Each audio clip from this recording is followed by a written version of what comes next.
Yang saya hormati, tentu saja saya juga mengucapkan terima kasih atas undangan pada pagi hari ini, Pak Dr. Heru sebagai Ketua Arsada Pusat, kemudian juga Dr. Aceng ini yang selalu aktif juga sebagai Ketua Arsada Jawa Barat, kemudian juga ada Bu Nina sebagai Kepala Dinas Kesehatan Provinsi Jawa Barat, Ibu Bapak semua tentu saja yang tidak bisa saya sebutkan satu persatu, mohon izin barangkali saya menyampaikan pokok-pokok pikiran yang mendasari kira-kira apa namanya kebijakan daripada rumah sakit daerah yang ada di Jawa Barat. Ya, selanjutnya tadi juga sudah disampaikan bagaimana tadi kita ingin mengatur barangkali ya rumah sakit sesuai dengan PP 72 tahun 2019 agar bisa memberikan layanan yang profesional, kemudian juga tadi diberikan juga otonomi, ada uang, ada SDM, kemudian juga ada barang begitu ya di situ. Ini poin-poin yang akan disampaikan adalah mengenai tantangan dan peluang situasi global, kemudian yang kedua adalah bagaimana membangun Jawa Barat, sekedar overview-nya saja, dan yang ketiga ini adalah manajemen SDM sebagai kunci membangun Jabar Juara sesuai dengan visi barangkali dari Pak Gubernur, Jabar Juara lahir batin melalui inovasi dan kolaborasi. Selanjutnya ingin juga disampaikan ini adalah tantangan dan peluang global, bagaimana kita mengetahui indeks mengenai kompetitif di tahun 2019 dan tahun 2020 ini juga menjadi concern daripada kebijakan-kebijakan di mana Indonesia di tahun 2020 ini justru menurun begitu ya, menjadi di posisi ke-85. Ini adalah sebagai akibat dari lanjut inovasi yang harus terus kita kembangkan, apalagi kita merasakan Ibu Bapak semua ada double disruption begitu. Inilah upaya-upaya terkait dengan industri 4.0 yang terus kita kembangkan, perubahan-perubahan dari situasi bagaimana membangun Indonesia dalam hal ini juga Jawa Barat sebagai akibat dari disruption-nya hadirnya industri-industri di 4.0. Begitu juga kita sangat merasakan barangkali akibat dari pandemi COVID-19 ini tatanan pemerintahan, tatanan sosial ekonomi bahkan politik dan juga kebijakan-kebijakan tentu saja sangat dipengaruhi.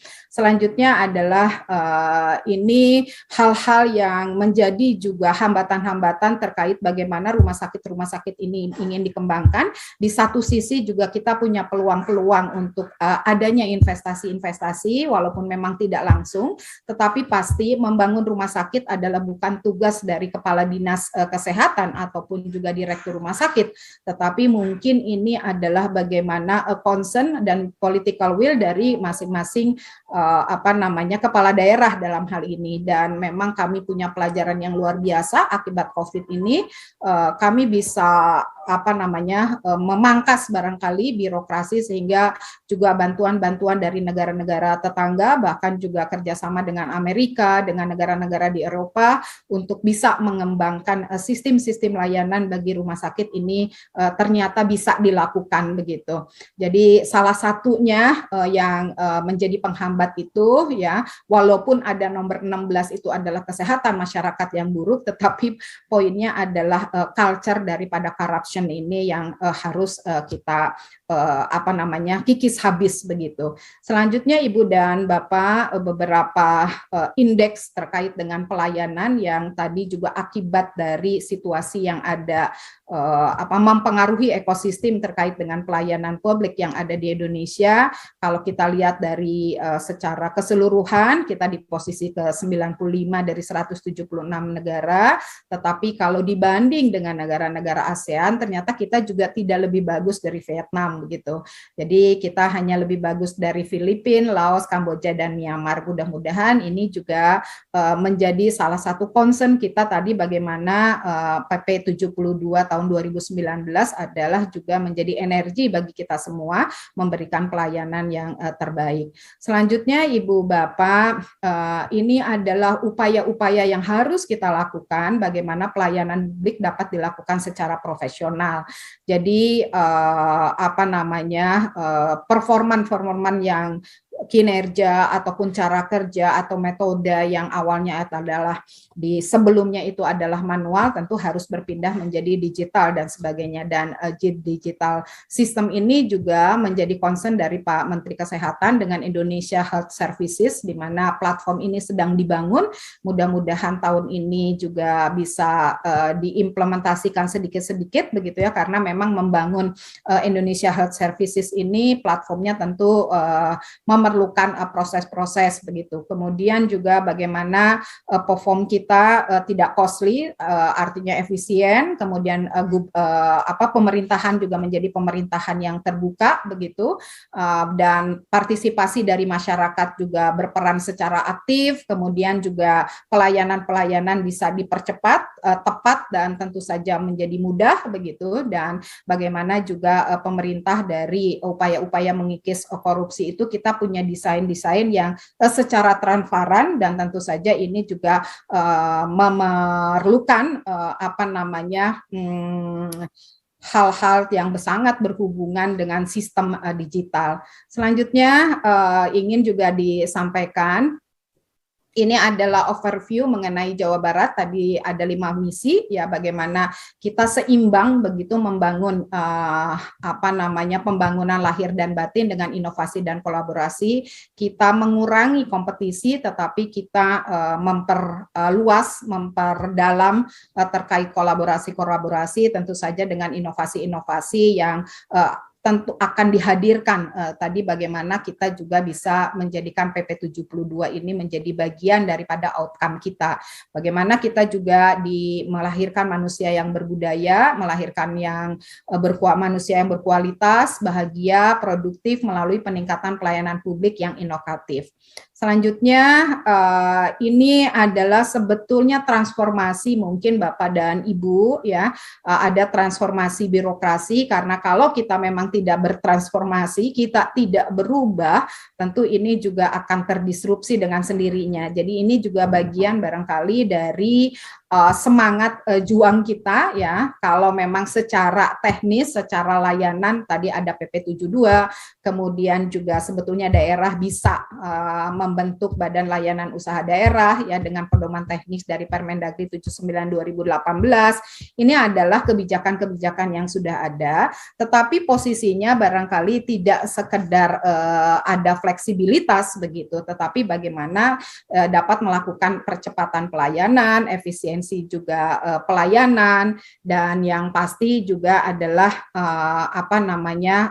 digital ini gitu ya, digital platform ini membawa kita menjadi birokrasi yang terreformasi dengan memanfaatkan big data sehingga pelayanannya juga menjadi akurat. Kemudian juga ada integrasi-integrasi yang lain ya, sehingga kita bisa bekerja antara pemerintah pusat, pemerintah daerah, kemudian industri dan juga masyarakat, sehingga fleksibilitas kerja juga ini dapat dilaksanakan. Salah satunya adalah akibat dari pandemi yang terus-menerus harus kita laksanakan adalah contohnya mengenai telemedicine. Ini adalah upaya-upaya yang baik yang rasanya ini adalah perlu terus dikembangkan. Selanjutnya reformasi manajemen ASN, karena memang rumah sakit daerah tidak terlepas dari juga para pegawai yang menjadi pegawai pemerintah. Dalam hal ini kita punya birokrasi yang terus kita kembangkan, di mana di awal-awal dahulu kalau punya kegiatan kita selalu merasa bahwa harus ada aturan dulu begitu. Nah, ini juga mengakibatkan tadi sudah disampaikan menjadi ada kekakuan begitu, bahkan mungkin akan ada kemunduran-kemunduran, tetapi alhamdulillah dalam perjalanannya di Jawa Barat juga kita pernah merasakan adanya penghargaan-penghargaan, sehingga tadi ada sistem merit dan sebagainya, dan juga bagaimana berikutnya kita memanfaatkan bahwa human capital management ini bisa dilaksanakan selain memang pegawai itu juga punya produktivitas yang tinggi, mereka juga punya daya entrepreneurship barangkali yang mengakibatkan juga semuanya dapat punya standar-standar internasional begitu, atau world class government. Selanjutnya Ibu Bapak, ini manajemen SDM sebagai kunci membangun Jabar Juara. Lanjut. Nah, tadi mungkin disampaikan juga bagaimana PP 72 tahun 2019 ini organisasinya memberikan layanan yang profesional, kemudian punya otonomi, punya fleksibilitas terkait dengan baik pengelolaan keuangan, barang milik daerah, serta SDM barangkali. Jadi financial challenges dan hospital productivity adalah karena need kesehatan ini sebagaimana kita ketahui memang sudah meningkat begitu. Jadi mudah-mudahan tidak sekedar menjadi industri rumah sakit yang berorientasi kepada untung rugi, tetapi adalah tadi layanannya betul-betul prima begitu dengan cost yang reasonable begitu. Kemudian berikutnya adalah mengenai patient safety, ini adalah bagaimana juga keselamatan pasien ya, mencegah terjadinya hal-hal tambahan kecederaan atau mungkin juga infeksi sebagainya. Kemudian juga untuk regulasi-regulasi standar ini tetap harus dilaksanakan karena bagaimanapun juga aturan-aturan ini menjadi sangat penting begitu, dan tentu juga kita harus meminimalisir terkait dengan energi mandat ya, misalnya karena akibat dari proses memberikan pelayanan adanya polusi-polusi atau sebagainya, saya rasa ini juga harus diminimas. Kemudian ini hospital security, barangkali Ibu Bapak lebih sangat mafhum dengan ini ya, kita terbebas dari tekanan-tekanan, kekerasan-kekerasan, dan juga bagaimana internal daripada rumah sakit itu juga punya secure yang baik ya, dan yang pasti juga smart hospital ini adalah berorientasi kepada pelanggan. Selanjutnya Ibu Bapak, ini adalah tata kelola rumah sakit ya, bagaimana evidence base ini kita jalankan misalnya di rumah sakit dengan rencana bisnis anggaran yang tahunan, itu kita juga punya rencana bisnis strategisnya, tetapi juga didasarkan kepada pengalaman-pengalaman ataupun juga program-program yang dievaluasi dan punya evidence, dan itu terus kita kembangkan dengan perencanaan-perencanaan yang lebih baik, menghadirkan juga teknologi digital dalam hal ini untuk menghemat waktu, sehingga yang pasti adalah meningkatkan mutu keselamatan bagi semuanya, begitu tenaga kesehatan, pasien, lingkungan, dan juga kesehatan keuangan yang ada di rumah sakit, membawa keadilan, kemudian efisiensi dalam kecerdasan teknologi, dan yang pasti juga bagaimana kita berorientasi perhatian penuh atau terpusat kepada pasien atau people center care, karena bagaimana ini pun juga dalam menjalankan patient safety dalam hal ini. Jadi mudah-mudahan ada edukasi, ada sentuhan-sentuhan psikologis barangkali ya, untuk lebih memanfaatkan kenyamanan daripada pasien dengan fasilitas yang lengkap, perawatan yang lebih terkoordinasi dan sebagainya, sehingga juga ini nanti ada ada integrasi antar unit. Ini adalah sebagai akibat juga dari pengembangan ekosistem teknologi kesehatan, sehingga terciptanya kolaborasi inovasi digital kesehatan antara pemerintah, kemudian juga industri dan masyarakat. Selanjutnya ini lebih teknis barangkali Ibu dan Bapak.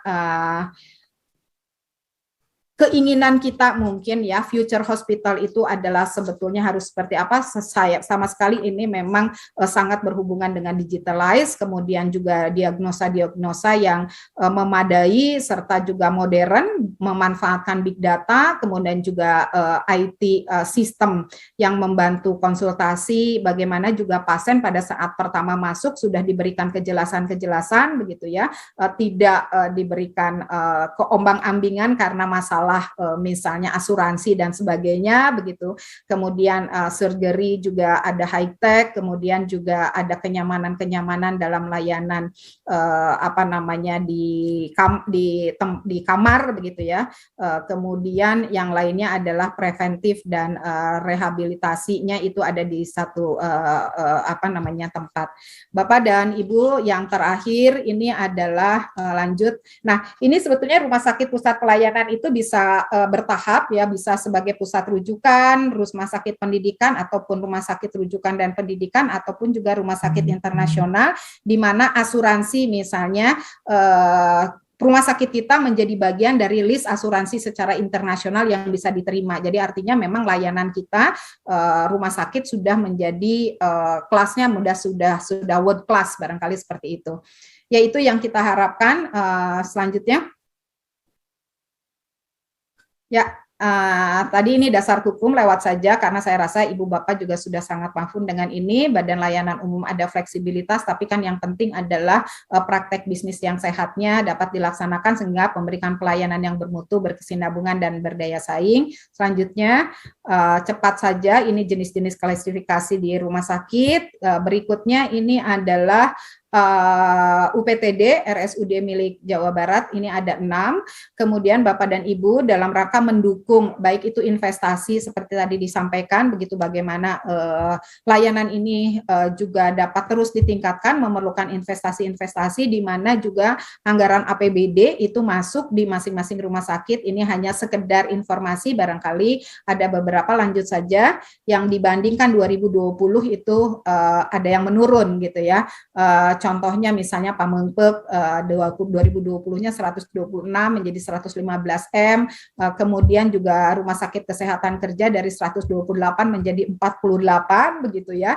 Ini semua memang di 2020 ke anggaran 2021 itu ada kebijakan-kebijakan lain terkait dengan pandemi Covid karena Jawa Barat hampir kehilangan sekitar 5 triliun, tetapi ada juga upaya-upaya kehususan misalnya ya bagaimana juga beberapa rumah sakit kita tingkatkan untuk pemenuhan dalam rangka investasi untuk ruangan-ruangan ataupun juga peralatan. Itu barangkali Ibu dan Bapak. Selanjutnya yang terakhir adalah upaya kita terhadap mendorong rumah sakit daerah di kabupaten kota adalah juga ada bantuan dana keuangan Provinsi Jawa Barat yang diusulkan. Tadi bagaimana berhubungan dengan BPKAD, kemudian berhubungan juga dengan Bapeda begitu ya, bagaimana komunikasi dan koordinasi itu dilaksanakan sehingga memang menjadi bantuan keuangan yang tentu sangat dibutuhkan untuk pengembangan rumah sakit daerah ataupun juga bantuan alat kesehatan yang bisa dilaksanakan di provinsi tetapi bantuannya bisa langsung ke kabupaten kota ataupun juga bantuan untuk rumah sakit rujukan. Itu barangkali beberapa hal yang ingin juga disampaikan oleh Pak Sekda, kemudian Ibu dan Bapak, karena memang tadi diminta untuk membuka, jadi dengan mengucapkan Bismillahirrahmanirrahim bersama-sama, Bismillahirrahmanirrahim, maka acara full day untuk webinar series Arsada Jawa Barat dibuka secara resmi. Insya Allah semoga upaya-upaya baik ini juga menjadi bagian daripada melahirkan kebaikan dan perbaikan khususnya bagi seluruh masyarakat yang ada di Indonesia dan tentu saja masyarakat yang ada di Jawa Barat dan memberikan juga insight barangkali kepada teman-teman pengelola rumah sakit daerah. Itu Ibu Bapak sekali lagi terima kasih atas perhatiannya. Mohon maaf apabila ada hal-hal yang kurang berkenan. Billahi taufik wal hidayah. Wassalamualaikum warahmatullahi wabarakatuh.